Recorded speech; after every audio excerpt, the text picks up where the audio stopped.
Everyone, आज हम लोग क्लास 10 का इकोनॉमिक्स, वैश्वीकरण और भारतीय अर्थव्यवस्था के बारे में जानने का प्रयास करेंगे, जिसमें सबसे पहले हम लोग चर्चा करेंगे वैश्वीकरण और भारतीय अर्थव्यवस्था में इसका क्या योगदान है। ठीक है, तो सबसे पहले चर्चा करते हैं हम लोग बहुराष्ट्रीय कंपनियां किसे कहते हैं। जब भी कोई कंपनी एक राष्ट्र पे काम करती है और अन्य राष्ट्रों में वो अपना उत्पादन माल बनाकर दूसरे देशों में भेजती है, एक से अधिक देशों में।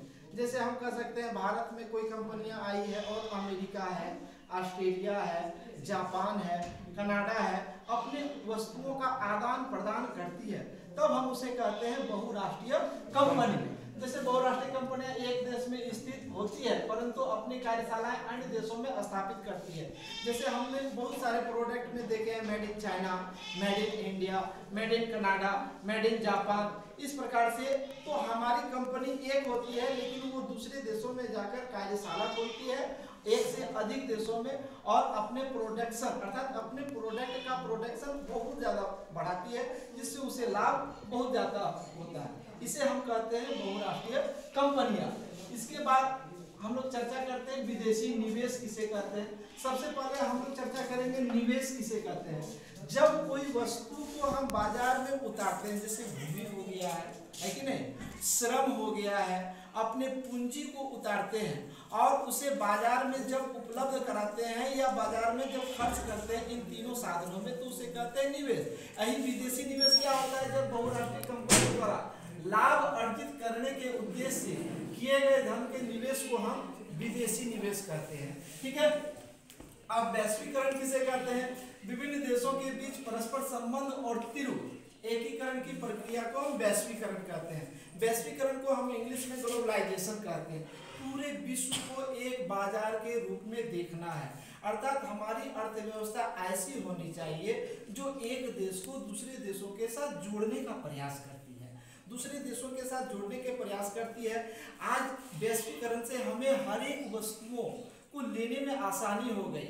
जैसे उपभोक्ताओं के दृष्टिकोण से अगर देखें तो उपभोक्ताओं के बीच में अनेक पसंदों को लाया गया है। अनेक पसंदों को लाने का मतलब क्या है कि जहां भी पहले कम प्रोडक्ट उपलब्ध होता था और वैश्वीकरण आने से हमारे बीच में बहुत सारा प्रोडक्ट आ गया है, जिसके कारण उपभोक्ताओं का पसंद बढ़ गया है।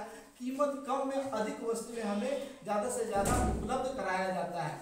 इसी को अगर हम बात करें उदारीकरण, उदारीकरण का मतलब यह होता है कि जब भी कोई देश के द्वारा अपनी नीति को उदार कर देता है, अर्थात हम कह सकते हैं कि अपने देश के द्वारा जैसे टैक्स को कम कर देना उदारीकरण प्रक्रिया के तहत लाया जाता है। इससे हम जान सकते हैं कि हमारा अर्थव्यवस्था दूसरे देशों में जा सकती है और दूसरे अर्थव्यवस्था को भी हम अपने देश में आने के लिए खुली चुनौती या निमंत्रण दे सकते हैं। इससे क्या होता है कि हर दृष्टिकोण से सभी का व्यापार बढ़ता है। अब इसके बाद आता है WTO। WTO का मतलब होता है वर्ल्ड ट्रेड ऑर्गेनाइजेशन, जो 1 जनवरी 1995 की स्थापना हुई है।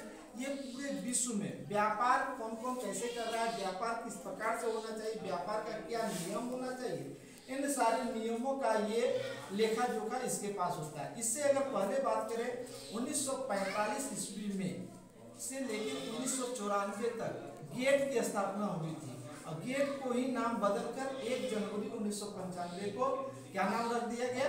WTO, वर्ल्ड ट्रेड ऑर्गेनाइजेशन, जिसको हिंदी में हम लोग कहते हैं विश्व व्यापार संगठन।